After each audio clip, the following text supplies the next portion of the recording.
Hi everyone, it's Margaret here with Sixtyandme. Welcome to a new day.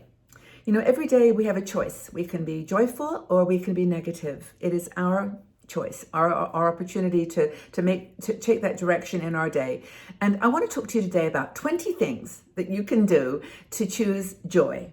Now, I know we cannot control everything that's going on in your life or in the world in general, but we can change and control our attitudes and just the way we get on with our day.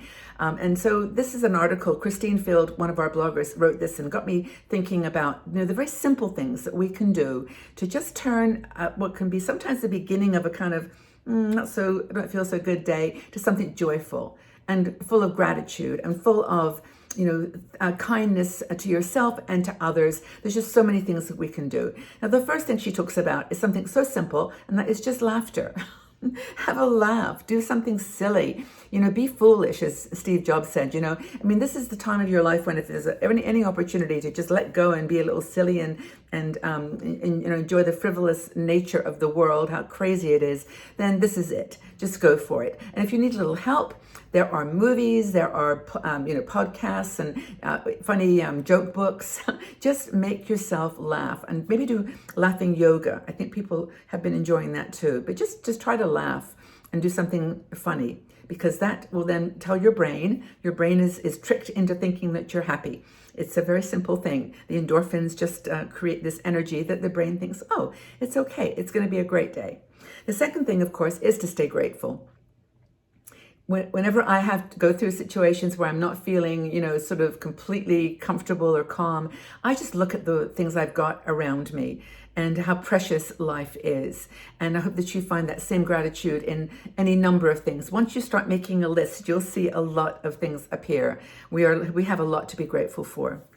The thing about documenting it, though, is important too. I keep a journal, maybe you do too, but journaling, even just one word a day, is really a powerful reminder of, just reminds us that we can't lose sight of the things that are truly important. Another thing is to reflect on creative activities that make you happy.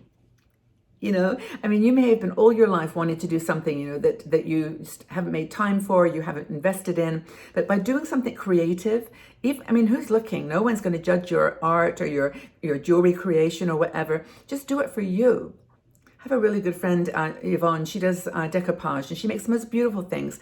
And it's just like, what is the one thing that you wish you'd always learned? Maybe it's watercolor painting or quilting, knitting, whatever it is. Do those things with passion. I love to make necklaces. I love to make other jewelry. I also do paper crafts. I love stained glass. There's just so many things. I'm not very good at any of them, really, but I just feel that it's worth a go. Very important. So next thing is to reconnect with nature. Do it as often as you can. I know during lockdowns and past and things that have really been on your mind, the nature has been our savior. It's been the thing that's really reminded us there's a cycle. There's a cycle to nature of coming into birth in the spring, dying in the autumn, coming back to life again in the next year. It's just that cycle of life that gives us just a sense of continuity and a sense of calm in our lives. Even going half an hour walk a day is so important. Just do it. And if you walk, in a park or somewhere where where there's vegetation and plants, just look at them. Look at the structure of a leaf or the structure of a tree or something that's giving you joy to look at. It's so complex and beautiful. And I think just doing that alone is a stimulation for your mind. Another thing you can do is to volunteer. Volunteer for a local organization. You can do it virtually now. You can do it in person. Work if you want to work with children, if you want to work with artists, musicians. You have actually been studying something all your life that you're good at. Now, why not share it? And there are so many volunteer groups that will accept your help and your kindness and your volunteering with complete and utter joy. So do that. It's not the real gift actually is not just doing it for someone else, it's doing it for yourself as well. That makes you feel good. So do that. Another thing is to express your appreciation of others. I think it's about number 6, but there's a lot of ideas here. This is so simple. This is just right now picking up the phone or sending a text message or an email to someone that you know who has made a difference in your life. Just send them a note and say, hey, I was just thinking about you today. I just want you to know how much I've learned from you, how much you have inspired me, how much you have supported me. And just say those words and just say, love, Margaret. You don't have to make it a big, long document. Just do that once every day. And that is such a powerful way to make you feel good. If you need to feel good in the morning, just do that, because somebody will almost certainly email you back and say, thank you so much. That made my day. Make someone's day. Another thing to do to make yourself happy is to clarify your priorities. This always comes to life with me when we're talking about clothes, when you go to your closet like, to start your day, and it's like, oh, I've got nothing to wear, but that sets you off on a negative foot for the day. Just look in there and make an effort then to clear out things from your closet that don't make you feel immediately, wow, I want to wear that. That's great. I love that color. Because everything in your closet should be a reflection of your priorities for fashion and style. This is just my opinion. A lot of people like to have a lot of choices, but if you start the day with just knowing you're going to go there and find the things that you love, it just makes you have a better start to the day. What's important to you? What are your priorities? Another thing you can do is organize events with friends. Now, if it's possible in person, that's great. If not, just organize them online. Agree to, join a book club or join a quilting club or any kind of, sewing club, anything that you can do with another person, and just connect yourself with people who have like-minded interests. Here at 60andme, that's a perfect way. We've got so many different ways to connect, and that's, it's definitely something that starts you off on a good foot every single day. Just knowing that you've got others that are like you, it just gives you such a joy in your life to know that you're not alone. I think that is one of the strongest things that anyone can offer. Another thing to do, according to Christine, and she's actually very good at these 20 lists. I think I'd probably run out of ideas, but they're so interesting and so good. Simple, get sleep. Get enough sleep. Try meditation, calming music, whatever you do. But if you don't have a good sleep the night before, you wake up in the morning, you're almost certainly going to feel a little grumpy or a little bit out of sorts. It's just a way of making sure when you wake up, you feel refreshed and you start the day with that kind of physical energy. Another thing to do, this is a big one for me and lots of other people, is to stay in the present. Sometimes you wake up in the morning and you're like, I've got this to do, that to do, this is on my mind, this person's concern, I've got this relationship issue, I haven't got the money for this, whatever. You can think of all these things are going to bring you towards the negative. But if you actually stay present in the moment, and just sit maybe for just 5 minutes and just meditate or calm yourself, you'll realize that, you can't really control the future and you cannot have any regrets about the past.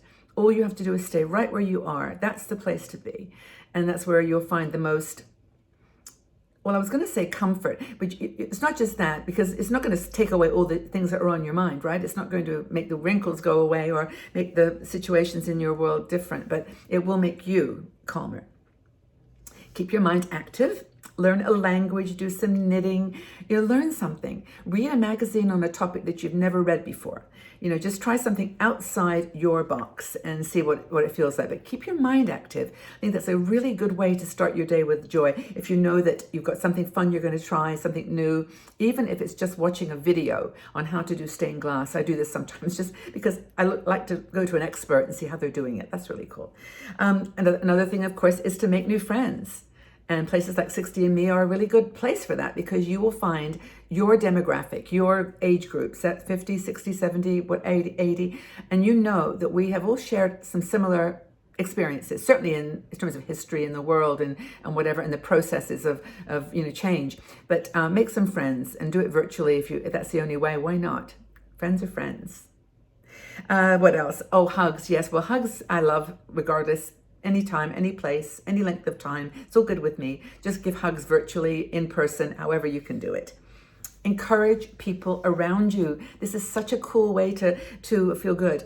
Feel good by helping your children, your son, your daughter, your daughter-in-law, son-in-law, your grandchildren, your cousins, your whoever. They are the people that look up to you, and they look to you for ideas. And it's not like, well, when I was a child, I did this. It's more, let me encourage you to try that. Let me encourage you to keep going. Don't give up.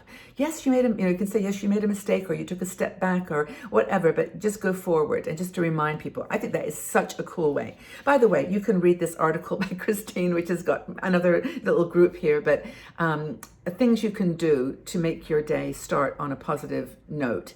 And there are things, another thing she mentions is smile more. Smiles actually are great for gels. They just seem to disappear. And yeah, you get the wrinkles up here. You can't win. You either have wrinkles or gels. But smiles make you feel so good. And reconnect with family members. There may be problems in your past, but try to let some of them go. It's hard. Be selfish. Take put yourself first sometimes. And if someone calls you in the morning and says, "Will you do this, do that?" If you have to use that magic word no, do it. So it's a full sentence. You can just say that. No other need for words. And, just do bold things. I love that idea. Just get out there and have a go. Just step up and do something that's fun for you. That will then show your joy to the world, and it will just be a virtuous circle. But anyway, please take care of yourselves. I'd like to get your feedback on this. How are you creating joyful thoughts in your life? Share with us below in the comments. Let's have a conversation. But anyway, thank you so much for being here, everybody. I really do appreciate you. I am with you always. Take very, very good care. Love you all. Bye-bye for now.